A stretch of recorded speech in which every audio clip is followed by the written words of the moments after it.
Next up, we have Mel Reyes. Mel, great to see you. Great to see you, Hunter. Thank you for inviting me. Mel's the VP of IT Enterprise Credit Program Manager at 17B Financial Services Company, based out of where now, Mel?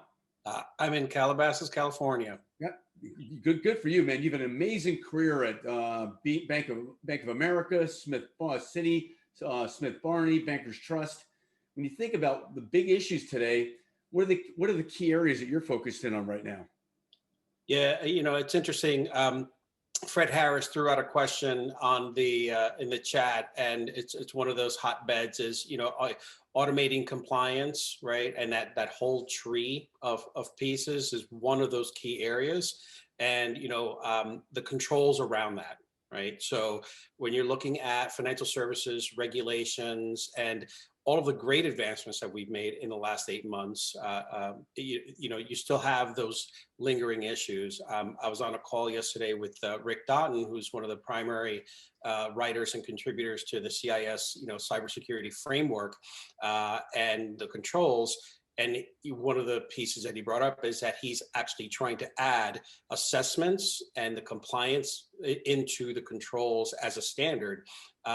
You get every industry making educated guesses to their compliance components and a lot of other pieces. And when you get into regulations, you've got the obvious, reg components that banking and financial services have to deal with, but then you also have HIPAA, and then you've got all these other, matrix frameworks that you can crosswalk.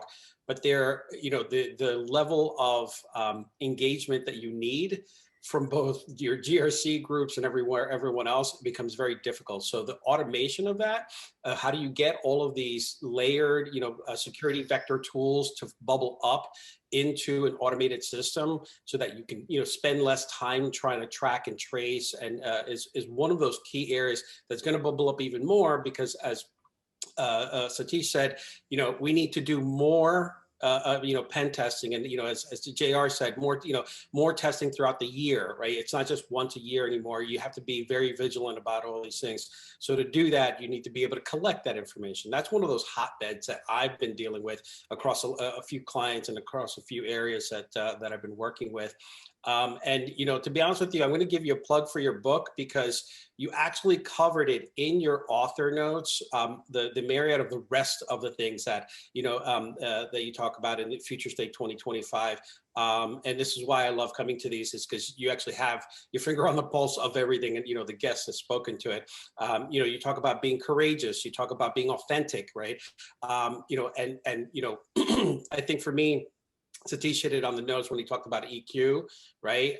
From the top down, but there's also views of, social views of social design and design thinking from the bottom up, right? So you can reorganize and self-organize, especially now with this distributed, environments that we have, right? I've been a big proponent of, all of the wonderful theories of like Brian Tracy and everyone else on, getting teams to be able to contribute and everything else.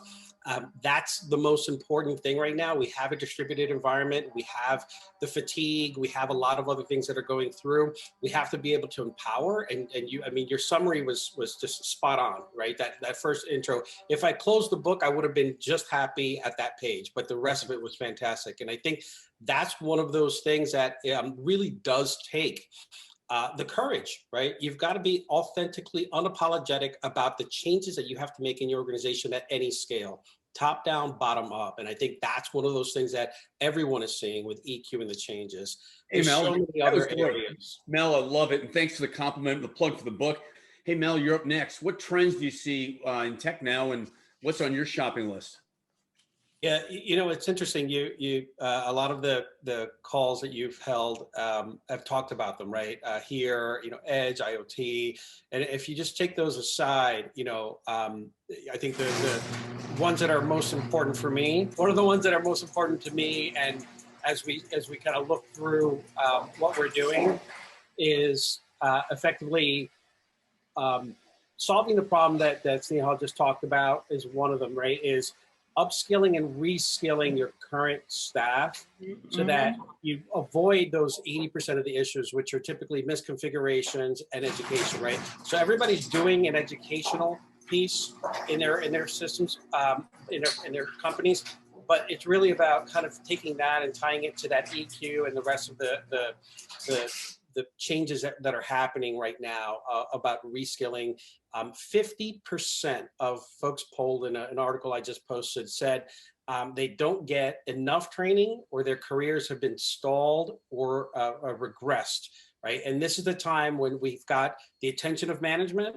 We've got how do you target the employees technically and otherwise to take advantage of that. And I think if I put the logistical human aspect aside, the rest of it becomes things like what Dutch said is leveraging as a service across the board, lending as a service, banking as a service, looking at open banking and being open to that. And again, aggressively, unapologetically, and courageously, tapping into those. RPA is great and it has all its functions. At this point, I think it's at a maturity state where it's commodity. So now we just have to look at deep learning, AI, and then how do we kind of build out those catalysts, through services. Excellent, Mel. Thanks so much for coming on. Great to see you, and you're spot on. Appreciate the plug for the book again as well.